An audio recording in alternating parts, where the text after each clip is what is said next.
გამარჯობა ძვირფასო ტელემაყურებლებო და რადიო მსმენელებო. პირდაპირ ეთერში არის კომენტატორ რეკორდსმენის, საქართველოს დამსახურებული მწვრთნელის, თბილისის საპატიო მოქალაქის ბატონ ჯამლეთ ხოხაშვილის სახელობის საავტორო სპორტული ტელეგადაცემა, რომლის წამყვანივარ მე, ჟურნალისტი თენგიზ პაჭკორია. დღეს 2025 წლის 11 მარტია. მინდა წარმოვადგინო დღევანდელი გადაცემის სტუმრები. ქალბატონი თამარ ბალავაძე, დიდი მადლობა თამარ რომ მობრძანდით. ქართული სპორტული ჟურნალისტიკის თვალსაჩინო წარმომადგენელი, საერთაშორისო ოლიმპიური კომიტეტის სპეციალური ჯილდოს და საქართველოს ეროვნული ოლიმპიური კომიტეტის სპეციალური ჯილდოების და პრემიების მფლობელი, ქართული სპორტის და ქართული ოლიმპიური მოძრაობის ისტორიის შესახებ რამდენიმე დოკუმენტური ფილმის ავტორი და მინდა გითხრათ, რომ ამასწინად გამოვიდა მშვენიერი მისი წიგნი, ქალბატონ თამარ ბალავაძის წიგნი. ეს წიგნი გახდა ჩვენთვის საბაბი და მიზეზი იმისთვის, რომ მოგვეწვია გადაცემაში, თუმცა მანამდეც ვცდილობდი, მაგრამ მანამდე ჩემ ამ მცდელობას დადებითი შედეგი არ ჰქონდა, იმიტომ რომ ძალიან აქტიურად არის ახლაც თამრიკო და სპორტში ვინც არის ჩახედული, თითქმის ალბათ ყველა მიცის ვინ არის თამარ ბალავაძე. დიდი მადლობა თამარ რომ მობრძანდით. სხვათა შორის მითხრა რომ ჩემზე ბევრი არის საუბროო, არ გამაწითლო, თორემ სანქციებს დაგადებოდა შარემ. და მეორე ჩემი გადაცემის მეორე სტუმარი, ვეტერანი ფეხბურთელი, საქართველოს სამოყვარულო ფეხბურთის ასოციაციის გენერალური მდივანი ბატონი გიორგი მაჭარაშვილი, დიდი მადლობა გიორგი, ადამიანი, რომელიც მთელი ცხოვრება არის სპორტში, რომელიც თავის პროფესიასთან შეთავსებით ფეხბურთის სფეროში ძალიან ბევრი პროექტები განახორციელა ბოლო წლებში, ამაზე დეტალურად ვისაუბრებთ, როცა გადავცემ სიტყვას ბატონ გიორგის. დიდი მადლობა გიორგი რომ მობრძანდით.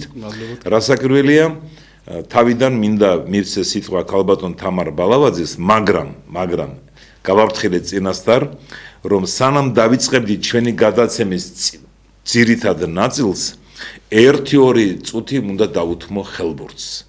ქართულ ხელბურთს, საქართველოს ეროვნული ნაკრები, კიდევ ერთხელ გავიმეორებ.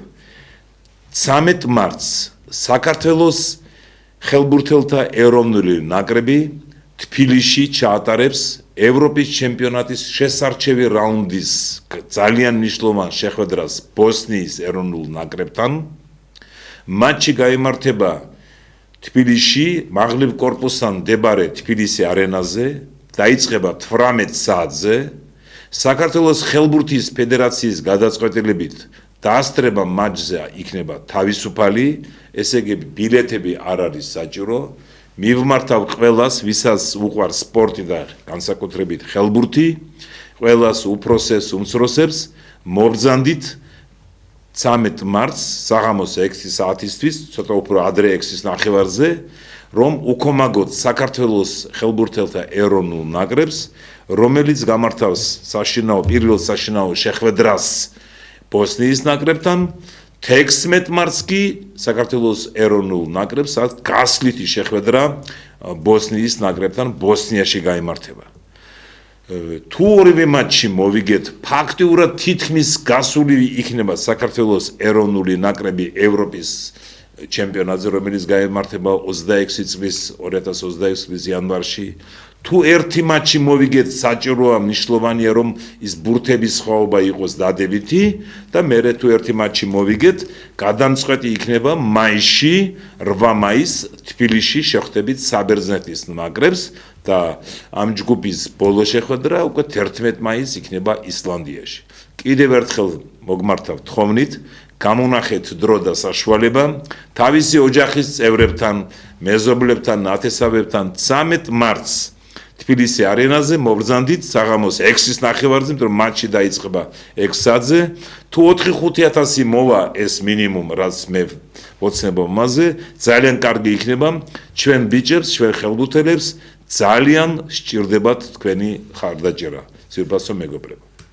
ახლა კი სიტყვას გადავცემ ჩემთვის და ბევრისთვის ლეგენდარულ ჟურნალისტ თამრიკო ბალავაძეს ამიგზალა ბევრი საუბარი მასზე, მაგრამ კიდევ ერთხელ შეგახსენებთ, თამრიკო ბალავაძე არის ძალიან ცნობილი წარმატებული ჟურნალისტი, ტელეჟურნალისტი, ქართული სპორტის და ოლიმპიური მოძრაობის შესახებ რამდენიმე დოკუმენტური ფილმის ავტორი, იყო გამოირჩეოდა ძალიან ორიგინალური, სპეციალური რეპორტაჟებით, არის ნამყოფი ზაფხულის 6 ოლიმპიურ თამაშებზე, როგორც აკრედიტებული ჟურნალისტი და ზამთრის 3 ოლიმპიურ თამაშებზე და მინდა გითხრათ, რომ ამასინათ 6 მარტს სულ რაღაც 5 დღის წინ 6 მარტს გაიმართა მისი წიგნის პრეზენტაცია ეროვნულ ოლიმპიურ კომიტეტში გაიმართა მისი წიგნის პრეზენტაცია, წიგნი რომელიც ეხება ქართველ ქალბატონებს ოლიმპიური თამაშების, სოფლიო ჩემპიონატების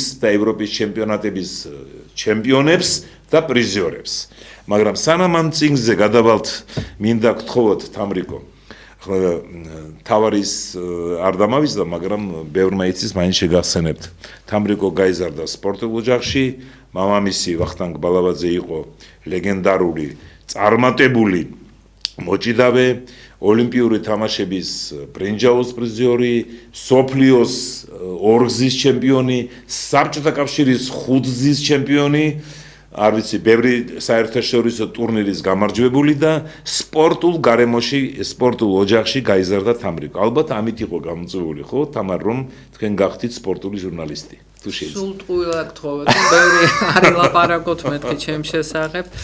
კი ბატონო, მაგრამ მოდით მაინც პირდაპირ წიგნზე გადავალ, იმიტომ რომ ეს წიგნზე მეორე ნაწილში ერთი თხოვნა მაქვს, მე მაგს იქ საინტერესო ფოტოები ჩაერთვებ მე. თქვენ 78 წლიდან მუშაობდით საქართველოს ტელევიზიაში, მიყავდათ სპორტული საინფორმაციო პროგრამა მოამბეში, მიყავდათ სპორტული ბლოკი, კიდევ იყო ცალკე სხვა გადაცემებიც, 2003 წლამდე მუშაობდით პირველ 25 წელი. აი იმ პერიოდში, როგორც მე ვიცი, დაამთავრა თბილისის სახელმწიფო უნივერსიტეტის ფილოლოგიის ფაკულტეტი და იმ პერიოდში თქვენ მოგიწიათ განსაკუთრებით თბილისის დინამოს ოქროს პერიოდი იყო იმ დროს 76-დან 82 წლით ჩათვლით და მე ვიცი რომ 91 წელს თბილისის დინამო რომ დაბრუნდა გერმანიიდან, როცა ფინალური მატჩი მოიგეს თასების ფინალური მატჩი, თქვენ აღმოჩნდით თბილისის აეროპორტში. მაგრამ რაღაცა იქ ისტორიები მოხდა, ამის შესახებ მოგიყვებით, იქ ფოტოებიც გამოჩნდა, იქ უნიკალური ფოტოებია, გოგა გიორგი განაცვალე, უნიკალური ფოტოებია, სადაც თამრიკო, დავით ყიფიანი, ვიტალი დარასელია, ვლადიმერ გუცაევი, თუ შეიძლება აი ეს ისტორია მოგიყვებით, როგორ აღმოჩნდით აეროპორტში და მერე დინამოს ბაზაზე. პირველი ინტერვიუ თბილისის დინამოს იმ თასების მოპოვების შემდეგ ჩამოართვა თამარ ბალავაძემ. მივესალმები თქვენს მაყურებლებს, ჩვენს ხელბურთელებს მეც წარმატებას უსურვებ უპირველეს ყოვლისა და მოუყვები ამ ისტორიას, ეს ისტორია ბევრჯერ მაქვს მოყოლილი, ჩემს კოლეგებს განსაკუთრებით მოსწონთ ეს ამბავი. მით უმეტეს რომ იმ პერიოდში, როდესაც მე აი 91 წელს ფეხბურთზე მუშაობდა არაერთი ცნობილი მამაკაცი, ჩემი კოლეგა და მანდა მაინც ტელევიზიაში რეპორტაჟები მიყავდათ ჩემს კოლეგა მამაკაცებს, მაგრამ აი სწორედ მე აღმოჩნდი ბაზაზე და ეს ასეთი ისტორია იყო. ბატონი ნუგზარ ფოფხაძე გახდათ მაშინ ტელევიზიის ხელმძღვანელი და როდესაც დინამომ გაიმარჯვა და ბრუნდებოდა თბილისში, სწორედ მე დამავალა ბატონო. 15 მაისს დილით ხო? ღამით ჩამოდიოდნენ ჩვენები და ბატონმა ნუგზარმა გადაწყვიტა რომ ახალგაზრდა ქალი გაეშვა აეროპორტში, მაშინ მახსოვს თემურ ჯაფარიძეც მოვიდა ჩემთან ერთად, მაგრამ ახლა ინტერვიუს აღება იყო სრულიად წარმოუდგენელი, როდესაც თვითრინავი დააფრინდა, იხულა ბოდიში ეს დათო ყიფიანი და თამარა ბალავაძე პირველი ფოტოს ეს უკვე ბაზაზეა გადაღებული, იხულა უამრავ ათასობით ადამიანმა და ყველანი მიცვდნენ ტრაპთან, ხელში აიტაცეს ჩვენი ბიჭები და წარმოუდგენელი იყო ინტერვიუს გაკეთება იქა და ამიტომ ჩვენ ხელსარიელები დავბრუნდით ტელევიზიაში და სხვა გზა არ იყო, ბატონმა ნუგზარ ფოფხაძემ მოახერხა რომ მეორე დღეს დინამოს ბაზაზე დავეშვით ჩვენ ინტერვიუების ასაღებად და ეს სწორედ იმ დღეს გადავიღე ეს ინტერვიუები, ნუ ყველა უზომოდ ბედნიერი იყო.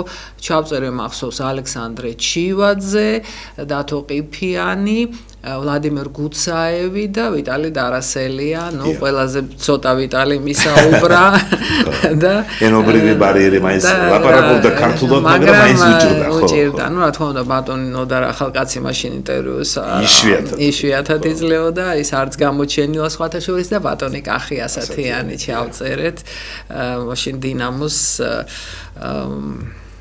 მე წარმოვიდენია თამრიკო ერთი დღით დაბრუნებული არიან თბილისის დინამოები, ფაქტურად საქართველოს ნაკრები და თქვენ მიიღეთ ეს საშუალება, ეს შანსი, ხო, რომ შეხვედრილი იყავით და ინტერვიუ ჩაგეწერათ. რამხელა დიდი გრძნობების სიხარული და ნუ რა თქმა უნდა დიდი ემოცია იყო, ნუ მაშინ ზოგადად რაღაც სასწაული ემოციებით რეალებდა ქვეყანაში, ყველა იყო ამ გამარჯვებით უზომოდ ბედნიერი და აღტაცებული და ჩემთვის ძალიან მნიშვნელოვანი იყო, მით უმეტეს ახალგაზრდა ჟურნალისტი ვიყავი, სულ 2 წლის დაწყებული მქონდა ტელევიზიაში მუშაობა და რა თქმა უნდა ძალიან ესეთი მნიშვნელოვანი დღე იყო ჩემთვის როგორც ჟურნალისტისთვის და აი ახლა უკვე ესეთი გამოცდილი ჟურნალისტი ვარ და დღემდე მახსოვს ეს ძალიან მნიშვნელოვანი დღე ჩემი კარიერისთვის და ზოგადად იმ დღეს პროგრამა მოამბეში თუ არ ვცდები სწორედ ამ ინტერვიუებით გაიხსნა საერთოდ ეს პროგრამა იყო რა თქმა უნდა გადაცემის ბოლოს კი არ იყო სპორტის ნაწილში არამედ თვითონ საინფორმაციო პროგრამა დაიწყო ამით იმიტომ რომ ეს იყო მთავარი მოვლენა საქართველოში. კი ბატონო.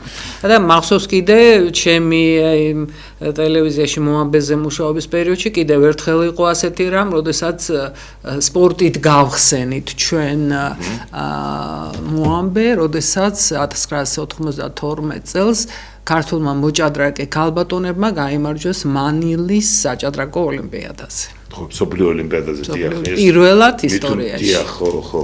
საერთოდ ის იშვიათად ხდება, მე ზოგიერთ ხშირად ვეუბნები ჩემ კოლეგებს, უფროს და უმცროს კოლეგებს, როცა არის სერიოზული დიდი მოვლენა სპორტში, ის საინფორმაციო ნებისმიერ ტელევიზიაში შეიძლება დაიწყოთ სპორტით, იმიტომ რომ ეს თუ ეს ისეთი მოვლენა არის, რომელიც ამაყობს მთელი ქვეყანა, ხო? რასაკვირველია, გადაცემის ბოლოს კი არა საინფორმაციო, არამედ დასაწყისში. გეთანხმებით, მაგრამ ეს ყოველთვის არ არის სპორტულ კომენტატორებზე დამოკიდებული. ვიცი, ხო, ეს არის უკვე პოლიტიკა, შიდა პოლიტიკა. სარედაქციო პოლიტიკა, მაგრამ ხა ეს ისეთი დღეები იყო, იგივე ფეხბურთი და ჭადრაკი, მანილის ოლიმპიადა, რომ სხვანაირად, სხვა აზრი არც არსებობდა ამასთან დაკავშირებით. იქ არავინ არ შეეწერანდებოდა თვითონ რედაქციაშიც, ტელევიზიაშიც გასაგებია. თამრიკო გენაცვალე, ახლა ჩვენ 5 დღის წინ ვიყავით მოწმე მეც ვესწრებოდი ამ პრეზენტაციას ეროვნულ ოლიმპიურ კომიტეტში, ოლიმპიურ მუზეუმში გაემართა თქვენი წიგნის, ამ შესანიშნავი წიგნის პრეზენტაცია, წარდგენა. მაინტერესებს ახლა მე კი ვიცი, მაგრამ ტელემაყურებლებს რომ მოუყვოთ როგორ მოხდა ამ წიგნზე თქვენ მუშაობისას გამოიყენეთ თქვენი უნიკალური პირადი არქივი, რომელიც თქვენ აგროვებდით მთელი თქვენი ჟურნალისტური მოღვაწეობის პერიოდში 80-იან, 90-იან, 2000-იან, 2010-იან წლებში. მანამდე მე ვიცი და ბევრმა იცის რომ თქვენ ბატონ გოგი ფრანგიშვილთან ერთად მოამზადეთ 13 სერიანი დოკუმენტური ფილმი ათენიდან ათენამდე 2020 წელს იყო ეს ხო ათენიდან ათენამდე ქართველ ოლიმპიელებზე და საერთოდ ოლიმპიურ მოძრაობაზე დაწყებული პირველი ოლიმპიადა ათენში 1996 წელს 2020 წლამდე ათენის ოლიმპიადა და შემდეგ იყავით ძალიან საინტერესო პროექტის ავტორი ერთი ჩემპიონის ისტორია 36 ვიდეო ფილმი რომელიც თქვენ აგროვებდით სხვადასხვა პერიოდში და ძალიან მინდა აღტაცებული ვარ იმით რომ ყველაფერს ინახავდი რაც ინახავდით იმ დროს ეს იოლი არ იყო ისეთი ტექნოლოგიები არ იყო და ინახავდით ყველაფერს ეს ძალიან დიდი არქივია წარმოიდგინეთ ახლა ძალიან მარტივია ხო ტექნოლოგიები იძლევა საშუალებას რომ შეაგროვო და 80-იან 90-იან წლებში ძალიან რთული იყო აი იმ წიგნზე რომელიც ეხება ქართველ ქალბატონებს სოფლიო ევროპის ჩემპიონატის ჩემპიონებს პრიზიორებს და ოლიმპიური თამაშების ჩემპიონებს და პრიზიორებს 23 ქალბატონი გყავთ გამორჩეული და აი როგორ დაიწყო მუშაობა ამ წიგნზე და ამ წიგნზეს. იცით, ამ წიგნზე მუშაობის, ამ წიგნის დაწერის იდეა გამიშთა სწორედ ჩემს არქივზე მუშაობის დროს, როდესაც გადავწყვიტე რომ გადამეხედა ჩემი არქივისთვის სხვადასხვა სახის კასეტებზე მაქვს ჩაწერილი ეს უნიკალური ინტერვიუები და მინდა რომ ყველაფერი გადავიტანო ელექტრომატარებლებზე რომ ეს იყოს დაცული ძალიან ბევრი უკვე გადავიტანე კიდეც და ვიცოდი კიდეც და ეხლა ხელმეორედ როდესაც გადავხედე ამ არქივს უამრავი ინტერვიუ აღმოვაჩინე რაც აი წლების მანძილზე მაქვს ჩაწერილი და გამიჩნდა სურვილი რომ აი ჩემი პროექტი რომელიც თქვენ ახსენეთ 36 ვიდეო ფილმი ქართველ ოლიმპიურ ჩემპიონებზე ერთი ჩემპიონის ისტორია ჰქვია ამ პროექტს და გადავწყვიტე დამეწერა წიგნი ჩემპიონ ქალებზე და ანალოგიით ამ წიგნის სათაური მოვიფიქრე ერთი ჩემპიონი ქალის ისტორია. ეს პროექტი განხორციელდა საერთაშორისო ოლიმპიური კომიტეტის ოლიმპიური სოლიდარობისა და საქართველოს ეროვნული ოლიმპიური კომიტეტის ეგიდით და ამდენად მასში შესულია სპორტის ოლიმპიურ სახეობებში გამორჩეული ქალბატონების ოლიმპიური ჩემპიონები და პრიზიორების, მსოფლიოსა და ევროპის ჩემპიონების შესახებ მასალები. საერთოდ მინდა გითხრათ, რომ აი ეს პროექტები, რომელიც თქვენ ჩამოთვალეთ, ყველა საქართველოს ეროვნული ოლიმპიური კომიტეტის თანადგომით არის განხორციელებული პრაქტიკულად დაფუძნების დღიდან. მე ვთანამშრომლობ ოლიმპიურ კომიტეტთან, დაწყებული ქალბატონი ნონა გაფრინდაშვილი და ბატონი ემზარზენაიშვილი, რომელიც მთელი ამ წლების განმავლობაში გენერალური მდივანია ოლიმპიური კომიტეტისა, აი დღემდე, როდესაც ოლიმპიურ კომიტეტს ბატონი ლერი ხაბელოვი ხელმძღვანელობს, პირველი ვიცე-პრეზიდენტია ბატონი ელგუჯა ბერიშვილი, რომელთანაც მე ჟურნალისტური კარიერა მაკავშირებს, აი ეს ადამიანები მუდამ დიდი ინტერესით თანამშრომლობენ ჩემთან და მეც ვცდილობ რომ გავამართლო მათი ესეთი ნდობა. და შეიქმნა ეს წიგნი, როგორც თქვენ ბრძანეთ, 23 ქალბატონის შესახებ არის აქვს ნარკვევი, აი მე ჭადრაკი ვახსენე და რადგანაც ჭადრაკია ეს მართალია მათ აქვს თავიანთი საჭადრაკო ოლიმპიადა, მაგრამ აი კლასიკური გაგებით ოლიმპიურ სახეობად არ ითვლება ჭადრაკი და ამდენად აქ არ არის ნარკვევები ჩვენი ლეგენდარული მოჭადრაკე ქალბატონების შესახებ, რომლებთანაც მე წლებია ძალიან ახლო ურთიერთობა მაკავშირებს, მინდა მათ ჩემი პატივისცემა დაუდასტურო, რომ თქვი პრეზენტაციაზე გულის ტკივილი რომ გამოვთქვი, რომ აი არ არიან მეთქი ამ წიგნში წარმოდგენილი ჩვენი მოჭადრაკე ქალბატონები, ქალბატონმა ნონა მითხრა შენ იმდენი გადაცემები გაქვს ჩვენზე გაკეთებული, ამა ახლა საბოდიშოთ ნამდვილად არა გაქვს საქმეო. არა, წიგნის ბოლოს ბოდიში რომ გაცხადე, იქ მაინც სხვა სახეობები რომლის დიახ, სხვების ისტორია დავარქვი ამას, აქ არის მიმოხილვა სპორტის ყველა სახეობაში ქართველი ქალბატონების მიღწევებისა, დაწყებული ვთქვათ საკავშირო ჩემპიონატებით, ცხადია, უმნიშვნელოვანესი შეჯიბრებებით დამთავრებული, უმეტესწილად აქ არა მხოლოდ სპორტის ოლიმპიური სახეობები, არამედ ოლიმპიური სახეობებიც იმ ქალბატონებზე არის ინფორმაცია, რომლებზეც ცალკე ნარკვევები არ მაქვს ამ წიგნში წარმოდგენილი. ხა მე არ შემიძლია რომ სულ რაღაცა მოკლედ არა ვთქვა იმ ადამიანებზე, ვინც ჩემთან ერთად იმუშავა ამ წიგნზე. წიგნის დიზაინი ვახტანგ შატაიძეს ეკუთვნის, ნინო ლურსმანაშვილი რედაქტორი, ელენე ჩაბრაძე კორექტურა და აი ყდა რომელიც ძალიან ბევრს მოსწონს ნახატი, ეს არის ახალგაზრდა არქიტექტორის დავით ქორიძის ნახატი, ის კარგად ხატავს, არქიტექტორია პროფესიით, მაგრამ ძალიან კარგად ხატავს და მე მგონი ძალიან მოუხდა ეს მისი ნახატი წიგნს. და რაც თავარია, მინდა ქალბატონი რუსუდან აფციაური ვახსენო, ის გახლავთ საერთაშორისო ურთიერთობების ხელმძღვანელი ოლიმპიური კომიტეტისა და ის გახდა სწორედ ასე ვთქვათ კურატორი ამ პროექტისა, კოორდინატორი ჩემსა და საერთაშორისო ოლიმპიურ კომიტეტს შორის დამაკავშირებელი ესეთი მნიშვნელოვანი. ახლა ტელემაყურებლები და რადიოსმენელები იკითხავენ, ვიცი, აუცილებლად მომწერენ, გავასწრებ, სად შეიძლება ნახოთ ეს წიგნი.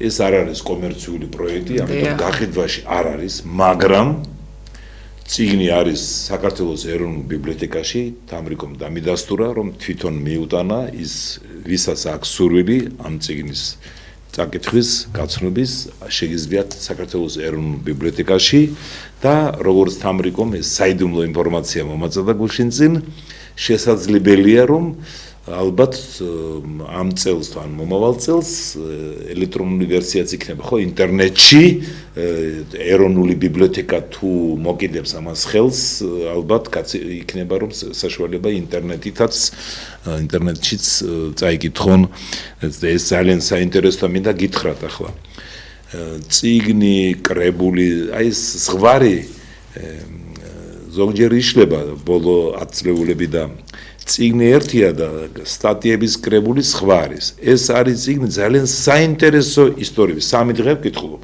გუშინ დავასრულეთ ამრიკო. საინტერესო ისტორიები უბრალოდ კი არა ენციკლოპედიური ხასიათის ინფორმაცია დაუშვათ მზია ჯუღელი, აი პირველი ნომერი ვინც არის ამ ნინო დუმბაძე კიდევ ჩამოთვლი მე გვარებს ვიზია არის სპეციალური ჩანახატები.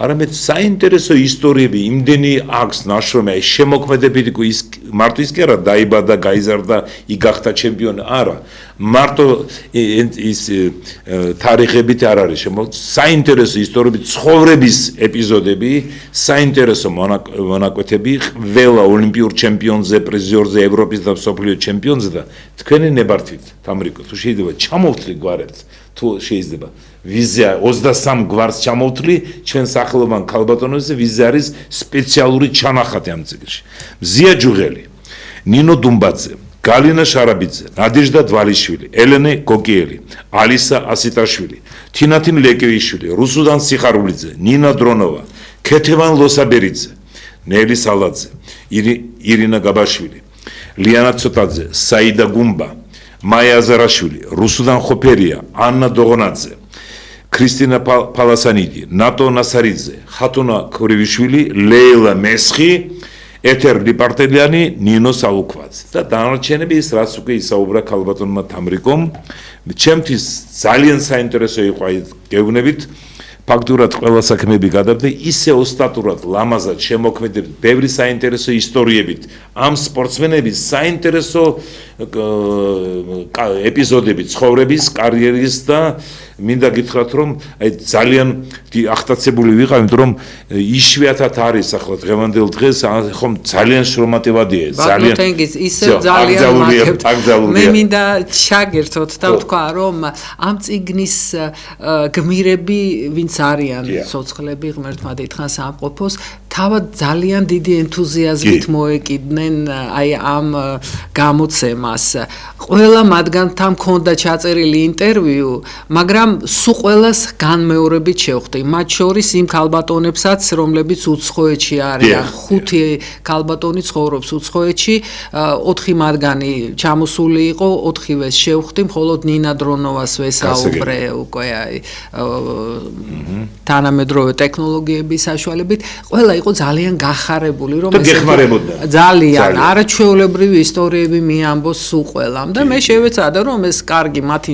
ნაამბობი კარგად გადმომეცა უკვე მკითხველისთვის და წიგნში არის ძალიან ბევრი ფოტო ზოგიერთი არის სრულიად უნიკალური პირველად ქვეყნდება იმიტომ რომ ისინი მე ამოვაბეჭდინე იმ ვიდეოებიდან რომელიც ჩემს არქივში არის და ძალიან მოუხდა მე მგონი ყველაფერი ეს დაწყებული პირველი ოლიმპიური ჩემპიონით მზია ჯუღელი და დასრულებული ქალბატონი ნინო სალუქვაძე ჩვენ სპეციალურად დაველოდეთ პარიზის ოლიმპიადის დასრულებას რომ ნინოს აი მე-10 ოლიმპიადაზე და ოფიციალურად გახდა გინესის წიგნის ცოტა ადრე უნდა გამოსულიყო წიგნი მაგრამ ჩვენ ვთხოვეთ საერთაშორისო ოლიმპიურ კომიტეტს სოლიდარობას რომ დაველოდებოდით მე-10 ოლიმპიადაზე და ისინი ძალიან შეიძლება ითქვას ახტაცებით შეხვდნენ ამ ამბავს რომ აი 10 ოლიმპიადის 10 ოლიმპიადის მონაწილე რომელიც თქვენთან წინასწარ არ მისაუბრე ამ თემაზე, მაგრამ ძალიან კარგი იქნება თუ მოხერხდება მომავალში ამ წიგნის ინგლისური ვარიანტიც თუ არის ამის საშუალება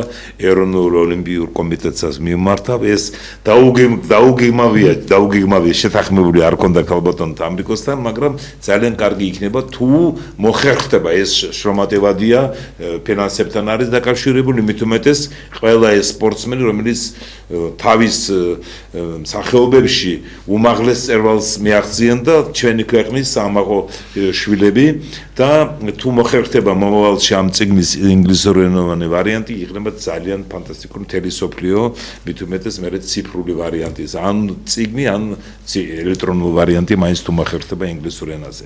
თამრიკო გენაცვალე, ძალიან დიდი მადლობა, როცა ფეხბურთზე გადავალთ, აუცილებლად გექნებათ საშუალება ჩაერთოთ, იმიტომ რომ როგორც დღევანდელი დღე ისე მახსოვს 80-იან 90-იან წლებში თქვენი სპეციალური რეპორტაჟები ფეხბურთზე, ჩართვები და სპეციალური თქვენი გამოსვლები განსაკუთრებით ფეხბურთზე, იმიტომ რომ ეს ნომერ პირველი სახეობა იყო და არის სოფლიოს ქვეყნების უდიდეს ნაწილში. არის რამდენიმე ქვეყანა, სადაც ფეხბურთი არ არის ნომერ პირველი, ზოგ ქვეყანაში ხელბურთია სხვათა შორის, მაგრამ 95%-ში დაახლოებით ფეხბურთი არის, ეს გასაგებია, არავის არ ეწყინოს, ფეხბურთი არის ნომერ პირველი სახეობა და იმიტომ გადაცემის მეორე ნაწილი ჩვენ დავუთმობთ ფეხბურთს, დავიწყებთ რასაკვირველია ჩვენ იმით რომ მივცემთ საშუალებას ჩვენ სტუმარს, ბატონ გიორგი მაჭარაშვილს, ვეტერან ფეხბურთელს და საქართველოს სამოყვარულო ფეხბურთის ასოციაციის გენერალურ მდივანს. მოკლედ გეტყვით რომ გიორგი დაბადებული და გაზრდილი არის ხაშურში, მერე დაამთავრა უნივერსიტეტში გორში, 90-იანი წლების ბოლოს 2000 წლის დასაწყისში საქართველოს პირველი და მეორე ლიგის გუნდებში თამაშობდა და შემდეგ უკვე თავისი პროფესიით მუშაობს ენერგეტიკის სფეროში, მაგრამ საზოგადოება მას იცნობს არა როგორც ენერგეტიკოს, მე ვამბობ ფართო საზოგადოებას, არამედ როგორც ადამიანს, რომელმაც თავის მეგობრებთან ერთად ძალიან ბევრი საინტერესო პროექტი განახორციელა ფეხბურთის პოპულარიზაციის, სამოყვარულო ფეხბურთის განვითარებისთვის და 10,000-ობით ადამიანი, მათ შორის ახალგაზრდა, მოაშორა ქუჩას, ჩართო სპორტში და მინდა გთხოვოთ ბატონო გიორგი, 1-2 სიცხე ჩამოთვალოთ ის გუნდები, რომელშიც თქვენ თამაშობდით, ახლა ბარსელონაში არ იყო მოწვევა, მაგრამ ჩვენი გადაცემის ერთ-ერთი მიმართულება ის არის, რომ მარტო ლეგენდარულ ფეხბურთელებზე და სპორტსმენებზე არ უნდა ვისაუბროთ, არამედ ისეთ სპორტსმენებზე, ვინც გარკვეულ ეტაპზე ჩადო თავისი წვლილი შეიტანა, გაახარა ის გუნდი, ის გულშემატკივრები გუნდის არ აქვს მნიშვნელობა რომელი დონის, რომელი კლასის, მაგრამ სპორტში იყავით ჩართული და ეს გუნდები ჩამოვთვალოთ, გაუხარდებათ იმ ბიჭებს, ვისთან ერთად თამაშობდით და სხვათა შორის გადაცემის წინ, როცა წინა დღეებში რომ საუბრობდით, ახლა ხაშურის ივერია სერიოზული გუნდი იყო 90-იან წლებში, ძალიან სერიოზული გუნდი იყო, ახლაც მიდის ხო აღორძინება იქ სერიოზული და გავიხსენეთ ის პერიოდი 90 წლის ეროვნული ჩემპიონატი, ის lietuveli ფეხბურთელი ალგიმანტას ბრაუნასი, რომელიც იყო სოხუმში რომ ჩამოდიოდნენ, თვითონ გიორგიც სოხუმში ჩამოდიოდა, ხშირად იქ ნათესავები ყავდათ და მინდა აი ამით დავიწყოთ ჯერ 90-იანი წლები და მერე უკვე გადავიდეთ სამოყვარულო ფეხბურთის პროექტებზე თუ შეიძლება. კი ბატონო, მივესალმებით თქვენს მაყურებლებს, მოგესალმებით კიდევ ერთხელ. ჩემთვის დიდი პატივია თქვენს გადაცემაში მოწვევა და რა თქმა უნდა დიდი პატივია ქალბატონ თამართან ერთად სტუდიაში ყოფნა. რამე თუ ქალბატონი თამარის გადაცემებზე გავიზარდეთ, სპორტი შემიყვარდა ქალბატონი თამარის გადაცემებიდან და კიდევ ერთხელ გიდასტურეთ პატივისცემას. რაც შეეხება ფეხბურთს, კარგი გაგებით რომ ვთქვათ, მოვიწავლეთ ფეხბურთით 90-იანებში, რასაც ქვია. ხაშურში დავიბადე და გავიზარდე, როგორც თქვენ ბრძანეთ. თამაშობდი ბავშვთა სკოლაში და ხაშურის ივერი ამ დროს საკმაოდ ისეთი სოლიდური გუნდი იყო. მაშინ კომუნისტების დროიდან განმოყოლებული იყო დინამოს ძლევამოსილი გუნდი და ახლა კონკურენციაში დინამოსთან და თუნდაც სოხუმის ხუმთან ვერ შედიოდა, მაგრამ ყოველ შემთხვევაში რაღაც სენსაციურ შედეგებს გამოაცხადდა ხოლმე. იყო მაგალითად ქუთაისში მოუგია ქუთაისის ტორპედოსთან გასვლაზე და ესეთი რაღაცები. 90-იანების დასაწყისში ფეხბურთსაც თამაშობდი, თან ივერიის თამაშებზე, ივერიას თამაშებზე დავდიოდი და მახსოვს ეს ლეგენდარული ფეხბურთელები უკვე გამოცდილი ფეხბურთელები, რომლებიც ტელევიზორში ყავდა ნანახი, უკვე მოედანზე უშუალოდ ფეხბურთის თამაშის დროს ახლა წარმოედგინეთ თქვენ დიდი დინამო ჩამოვიდა და რეგიონში და დიდი დინამო თამაშობს. სტადიონი ყოველთვის ივსებოდა. დღესაც მიმდინარეობს ივერიას აღორძინება და დღესაც ერთ-ერთი ყველაზე დასწრებადი სტადიონია მთელი საქართველოს მასშტაბით. კი, მე თვალყურს ვადენებ სხვათა შორის ხაშურის გვერდსაც და ჩემპიონატის მატჩებსაც და ძალიან მიხარია რომ ხაშურში სერიოზულ დონეზე მიდის ამ კლუბის გაძლიერება და აღორძინება. იქ პრობლემები ყოველთვის არის საკუთარ. კი ბატონო, მეხუთე ლიგაში ასპარეზობდნენ, შარშან გაიმარჯვეს, ერთპიროვნული ლიდერები იყვნენ მთელი სეზონის განმავლობაში, გაიმარჯვეს, მეოთხე ლიგაში აღზევდნენ და ამაზე არ გაჩერდებიან, დარწმუნებული ვარ და უკეთესი მომავლის იმედით აგრძელებენ მუშაობას. რაც შეეხება სამოყვავილო ფეხბურთის თქვენ თამაშობდით ახალციხის მესხეთში. ახალციხის მესხეთში თამაშობდი, ბორჯომის თორში თამაშობდი, ქარელის იბერიაში თამაშობდი. და ადიგენის ზარზმა იყო გუნდი, ცოტა ხანი 2004 წლამდე თამაშობდი, შემდეგ შევეში აქტიურ სპორტს, მაგრამ ფეხბურთისთვის თავი არასდროს არ დავინებებია, ყოველთვის ვიყავი ჩართული ფეხბურთში, ყოველთვის ბავშვთა ფეხბურთშიც მაქვს ნამუშევარი, შემდეგ ბავშვთა ფეხბურთში ვიყავი გარკვეული დროის განმავლობაში. და ენერგეტიკაში, როდესაც ჩავერთე, რაღაც გარკვეულწილად ჩამოვშორდი ესე აქტიურად სპორტს, მაგრამ ფეხბურთში მაინც რჩებოდი. მინი ტურნირი იქნებოდა თუ რაღაც ტურნირი, საერთაშორისო ტურნირიც ყოფილა ვეტერანთა შორის და მიმიღია მონაწილეობა. და ამის შემდეგ გამოჩნდა სამოყვავილო ფეხბურთის ასოციაცია. დიახ, ეს არის უპრეცედენტო მოვლენა ქართული ფეხბურთის მასშტაბებით კი არა და საერთაშორისო მასშტაბებითაც რო ვთქვათ 14000-ზე მეტი ფეხბურთელი მონაწილეობს სამოყვავილო ეს აი ბოლო სეზონში 14000-ზე მეტი ფეხბურთელი მონაწილეობს ამ პროექტში. ყველაზე მასობრივი პროექტი არის მთელ საქართველოში, არა მარტო ფეხბურთის, არამედ ნებისმიერი სპორტის მასშტაბებით რო ვთქვათ. შარშან დამყარდა რეკორდი. წარმოედგინეთ ახლა პირველ სეზონში თბილისის ლიგაზე თამაშობდა სულ 8 გუნდი. 2016 წელს გაზაფხულის ჩემპიონატზე 8 გუნდი მონაწილეობდა და პირველი ჩემპიონატი რაღაც საცდელი ტურნირისავით დაახლოებით ესე რო ვთქვათ.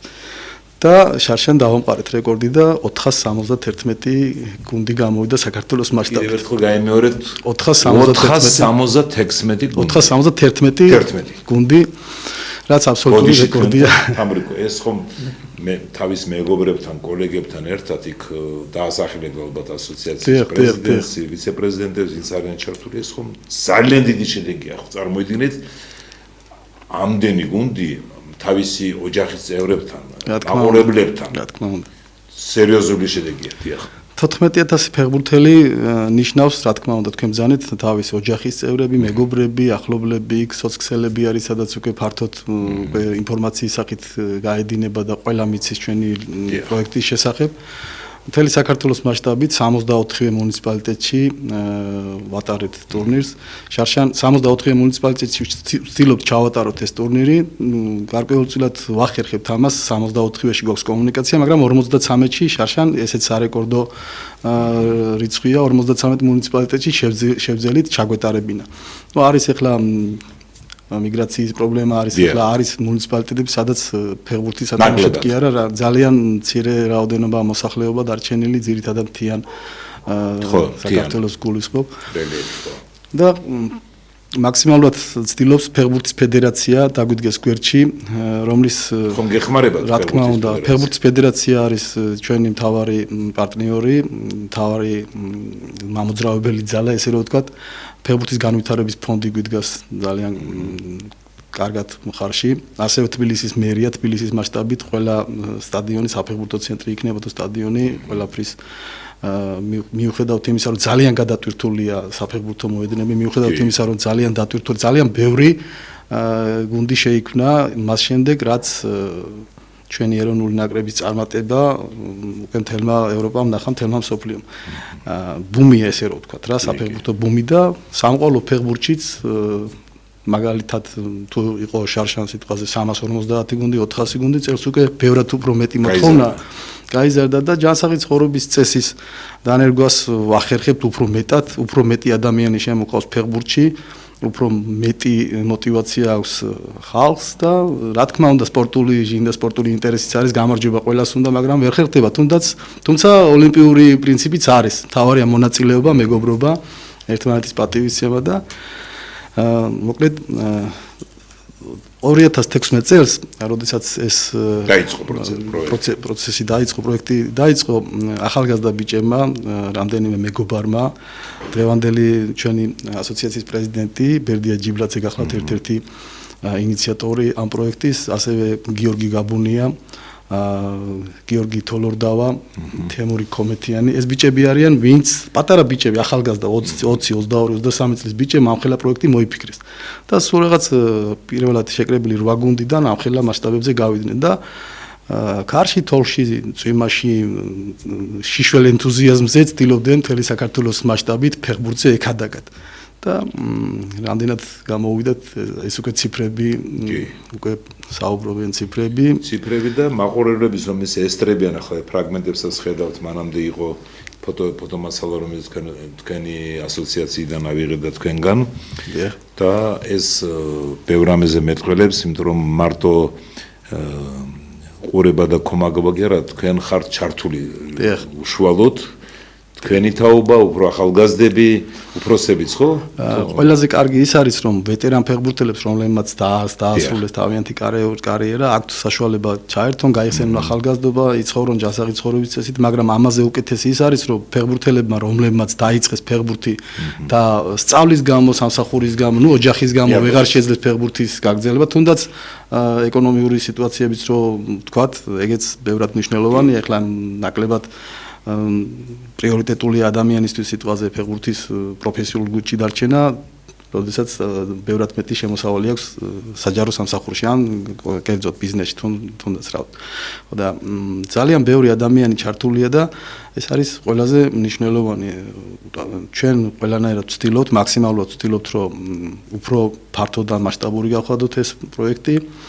და როგორც მოგახსენეთ, გვერდში გვიდგანა ფეხბურთის ფედერაცია, ფეხბურთის განვითარების ფონდი და მადლობას მოგახსენებთ თქვენს, რომ პოპულარიზაციას უწევთ ჩვენს ასოციაციას და ჩემი მოწვევაც დასტურია იმისა, რომ თქვენ გახმარებით ერთი წლის უკან იყო ერთ-ერთი წარმომადგენელი თქვენი და მე ვცდილობ მაქსიმალურად მით უმეტეს მოვიწვიოთ თქვენ ისეთი წარმომადგენლები სპორტის, რომელიც აი ზუსტად ამ სფეროზე ზრუნავენ. ახლა პროფესიული კლუბები ერთია, მაგრამ სამოყვარულო ფეხბურთი, სამოყვარულო კალათბურთი და სხვა სახობები ეს მეორე, რომელიც აუცილებელი კომპონენტია. ყველა ვერ გახდება პროფესიული კლუბის წევრი, მაგრამ არსებობს ეს სიყვარული სპორტის მიმართ, ფეხბურთის, კალათბურთის, სხვა სახეობების, უამრავი სახეობების და აუცილებლად რაღაც დონეზე რომ არის ეს და აი საერთაშორისო ტურნირებში მონაწილეობთ თუ მოგახსენებთ ჩვენი მოყავთა ლიგის გამარჯვებული გუნდი საქართველოს მასშტაბით სამეტაპიანი ტურნირია, მუნიციპალური ეტაპი, შემდეგ მუნიციპალიტეტის გამარჯვებული გუნდები რეგიონულ ეტაპზე გადადიან და შემდეგ უკვე მესამე ეტაპი არის ფინალური ეტაპი, სადაც საქართველოს საუკეთესო 32 გუნდი მონაწილეობს.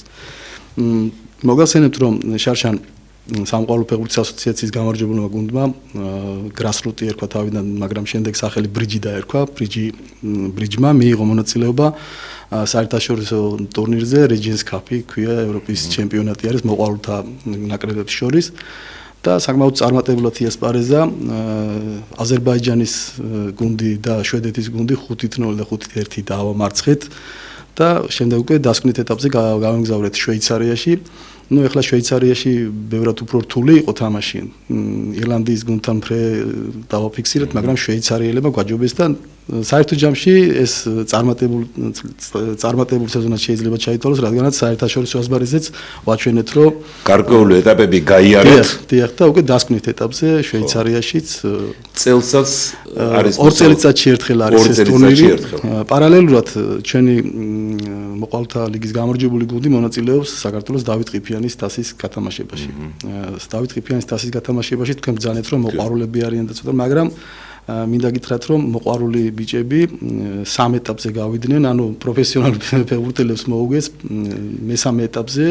ორი ეტაპი გაიარეს და მესამეზე გაიარეს, დიახ. ეს დიდი შედეგია. კი ბატონო, მესამე ეტაპზე და იქაც იყო ბრძოლა, მაგრამ მაინც ტონუსში მყოფი პროფესიონალი ფეხბურთელი ახლა ბევრად უფრო ძლიერია ვიდრე სიტყვაზე. ხომ რა გიბრაზდნენ პროფესიონალი ფეხბურთელები.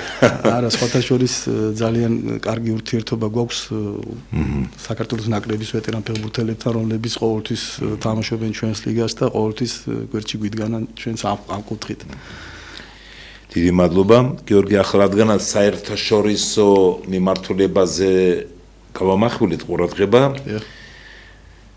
ზედმეტი არ იქნება რომ თქვა, რომ თითქმის მთელი საქართველო, ვინც ცოტა ახლოს აირს, მაინც არის სპორტთან, მოლოდინშია დიდი ფეხბურთის 20 მარტს ერევანში და 23 მარტს თბილისში გაიმართება საქართველოსა და სომხეთის ეროვნული ნაკრებების ორი მატჩი. ეს იცით ოფიციალური მატჩები ერთა ლიგის ის ჩვენთვის მნიშვნელოვანია რომ დავრჩეთ ამ ჯგუფში და ამასთან დაკავშირებით ახლა ძალიან ბევრი ხალხი აპირებს ერევანში წასვლას, სომხეთიდანაც აპირებენ ჩამოსვლას. ახლა ისტორიას არ შევხვები საქართველოს და სომხეთის საფეხბურთო ბატალიების, თბილისის დინამოს და ერევნის არარატის სხვა კლუბების, კომუნისტების პერიოდის, შემდგომი დამოუკიდებლობის პერიოდის, მაგრამ აი 20 მარტს ეს სერიოზული მატჩია, ძალიან მნიშვნელოვანი სომხეთის და ჩვენთვის 23 მარტს თბილისში, დინამო არენაზე.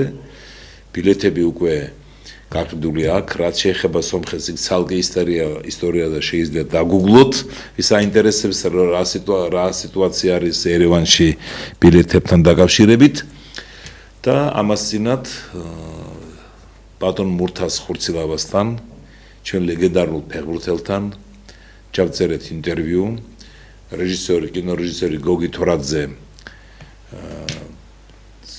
და მისმა შემოქმედებმა ჯგუფმა დაიწყო მუშაობა სპეციალურ სატელევიზიო დოკუმენტურ ფილმზე, რომელიც ეძღვნება მურთას ხურცილავას. მე ამ პროექტში მონაწილეობ როგორც კონსულტანტი და ბატონ გოგისთან ერთად ვიყავით სტუმრად ბატონ მურთასთან, ხურცილავასთან და მასთან ჩავწერეთ პატარა ინტერვიუ ცალკე, რომელსაც ახლა თქვენ გაჩვენებთ და მე მინდა თქვენი კომენტარები თამრიკო და გიორგი გთხოვთ თუ შეიძლება ჩართოთ ეს მოკლე ინტერვიუ ორწუთიანი ბატონ მურთაზი საუბრობს საქართველოს ეროვნულ ნაკრებზე და მოსალოდნელ მატჩებზე და ჩვენ ნაკრების პერსპექტივებზე.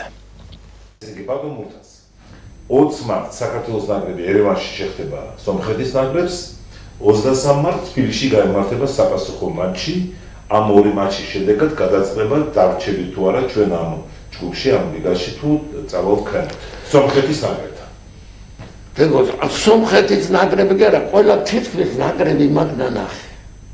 საქართველოს დღეს რო ყავს ნაკრები არც ერთ ქვეყანას არ ყავს. ნიჭიერი ფეხბურთელები.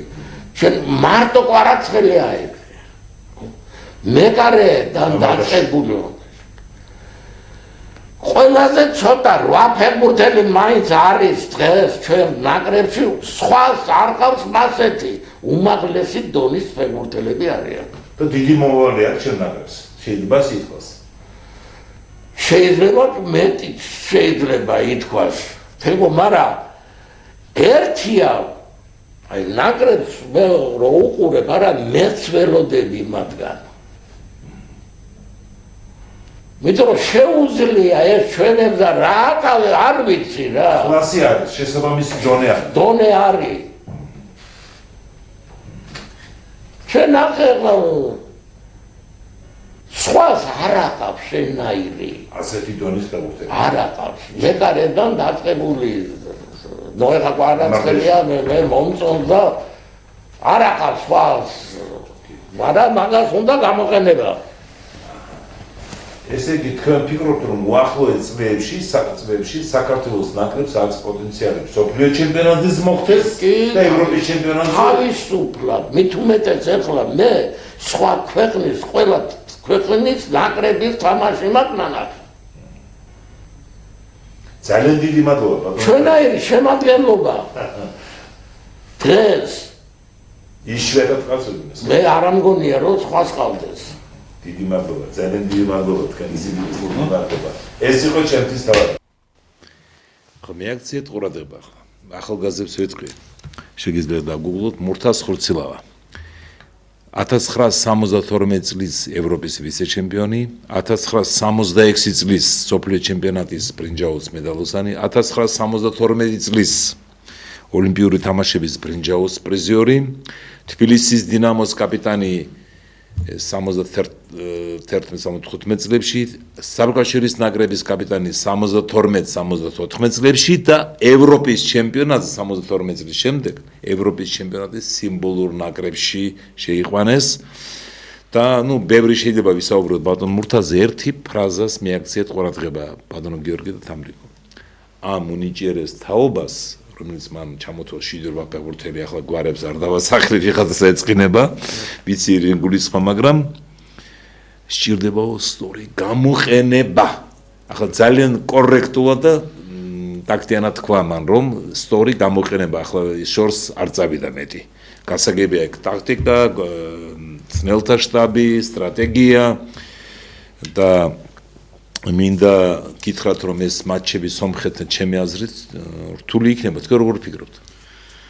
მე ვფიქრობ რთული იქნება მაგრამ დავით ანხვევი რა თქმა უნდა ჩვენს ლეგენდარულ ფეხბურთელს ბატონ მურთას ბევრად აღემატება ჩვენი ნაკრები თავისი კლასით დღევანდელი რა თქმა უნდა ხვიჩას არა მარტო ხვიჩას თემა არამედ მამარდაშვილი ჩაკვეტაძე დავითაშვილი პირველ მატჩში ხვიჩა არ ითამაშებს ორი ყვითების არა უშავს გადავიტანთ ყავს ბუდუც ხვიჩა არის რა თქმა უნდა უდაო ლიდერი ჩემი აზრით მაგრამ ხვიჩას გარეშეც ყავს ბიჭები რომლებიც შეუძლიათ ჩემი აზრით ორივე მატჩში საქართველოს ნაკრები გაიმარჯვებს ჯამურად თამრიკო ახლა თქვენ მოусვენთ ძალიან გამოსთი და ქვეტექსტები წაიკითხეთ მურთაზის სიტყვებში თქვენ ბატონი მურთაზის ნათქვამს მე რა უნდა დავამატო უბრალოდ ახლა ბოლო ტურებში ჩვენი ლეგიონერები რა წარმატებით თამაშობენ ფორმაში არიან გოლი გაიტანა იქ მიქაუტაძეც კარგ ფორმაშია ლეონი წარმატებით თამაშობს იმედია რომ მამარდაშვილი ნელ-ნელა დაიბრუნებს თავის შოუ ფორმას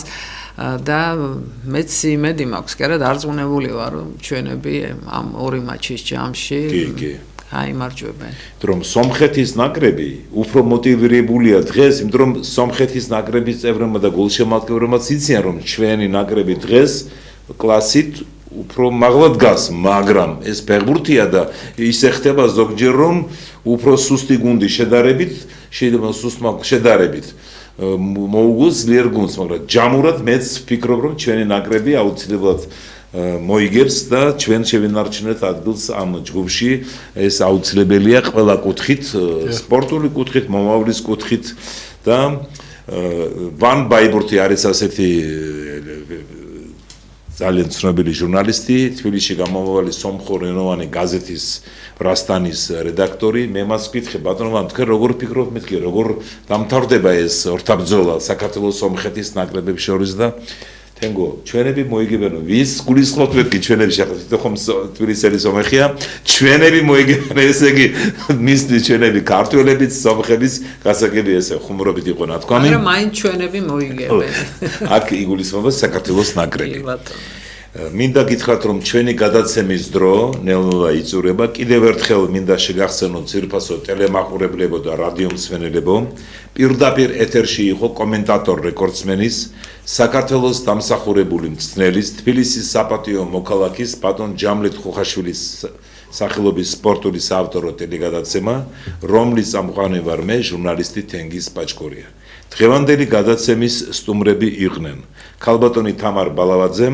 საერთაშორისო ოლიმპიური კომიტეტის სპეციალური ჯილდოს მფლობელი ქართული სპორტის და ქართული ოლიმპიური მოძრაობის ისტორიის შესახებ რამდენიმე დოკუმენტური ფილმის ავტორი და ერთი სპეციალური წიგნის ავტორი ქართველ ქალბატონებზე, წარმატებულ სპორტსმენებზე და ჩვენი გადაცემის მეორე სტუმარი იყო ვეტერანი ფეხბურთელი გიორგი მაჭარაშვილი, რომელიც ბოლო წლებში არის საქართველოს სამოყვარულო ფეხბურთის ასოციაციის გენერალური მდივანი. დიდი მადლობა გიორგი განაცვალე.